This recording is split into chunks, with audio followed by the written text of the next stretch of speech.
Bismillahirrahmanirrahim. Assalamualaikum warahmatullahi wabarakatuh. Nama saya Dacara, saya kelas 12 Ilmu Agama 3.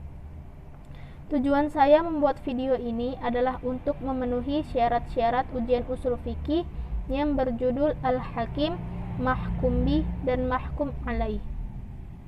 Pembahasan pokok yang pertama adalah Al-Hakim.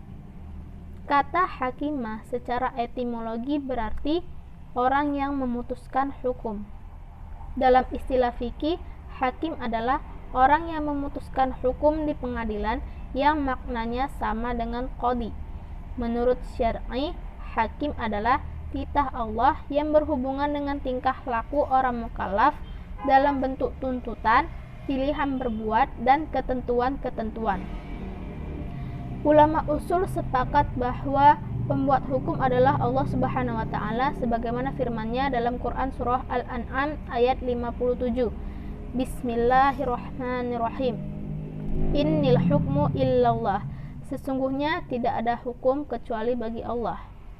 Jadi, pembuat hukum adalah Allah, sementara yang menyampaikan hukum-hukumnya adalah para rasulnya.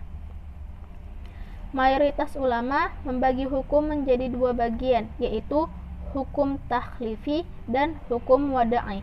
Yang pertama, hukum takhlifi. Hukum takhlifi adalah titah Allah yang berhubungan dengan tingkah laku orang mukallaf dalam bentuk tuntutan, pilihan berbuat dan tidak berbuat.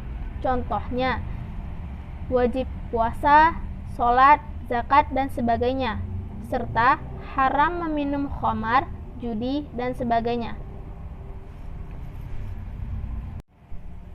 Kedudukan hukum takhlifi dalam Islam menempati posisi pertama karena hukum takhlifi membahas tentang sumber hukum Islam yang utama, yaitu Al-Quran dan hadis.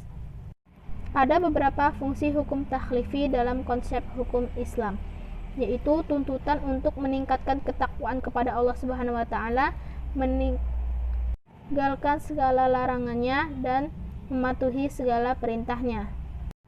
Yang kedua, hukum wada'i. Hukum wada'i adalah titah Allah yang berhubungan dengan segala yang berkaitan dengan hukum takhlifi. Contohnya, tergelincirnya matahari pertanda masuknya waktu zuhur. Ada beberapa perbedaan antara hukum takhlifi dan hukum wada'i. Yang pertama, hukum takhlifi menuntut dikerjakan atau tidak dikerjakannya suatu pekerjaan, atau pilihan mengerjakan atau tidak. Sementara wada'i hanya hubungan satu dengan yang lainnya, seperti syarat, sebab, maupun penghalang. Yang kedua, dalam hukum takhlifi, seluruhnya berada dalam kesanggupan dan kemampuan mukallaf. Sementara wada'i ada yang dalam kesanggupan dan luar kesanggupan. Dan yang terakhir, seluruh ketentuan hukum takhlifi berlaku bagi mukallaf. Sementara wada'i bisa mukallaf, bisa tidak. Pembahasan pokok yang kedua adalah mahkum bih. Mahkum bih ialah sesuatu yang dikehendaki oleh al-hakim untuk dilakukan ataupun ditinggalkan manusia. Dalam istilah ulama usul fikih, mahkum bih adalah objek hukum, yaitu sesuatu yang dikenakan kepadanya hukum syara'. Objek hukum adalah perbuatan itu sendiri. Hukum berlaku pada perbuatannya, bukan pada zatnya. Contohnya, daging babi. Pada daging babi itu tidak terdapat hukuman, suruhan, maupun larangan. Hukuman berlaku pada ketika memakan daging babi, yaitu perbuatan memakan, bukan pada zatnya. Pembahasan pokok yang ketiga atau yang terakhir adalah mahkum alaih. Mahkum alaih ialah orang-orang yang dituntut oleh Allah untuk berbuat sesuatu dan segala tingkah laku yang diperhitungkan sesuai dengan tuntutan Allah.